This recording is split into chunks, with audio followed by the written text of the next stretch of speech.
Hey friends, if you wish to change the open with option in Windows 11, then please watch this video. I will guide you through the process.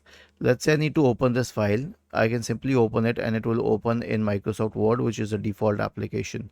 But I don't want to open it in Microsoft Word. Let's say I wish to open it in some other file extension. So right click on it, select open with, select choose another app. It will show the apps in which you can open it. For example, I can select Notepad and then select just once.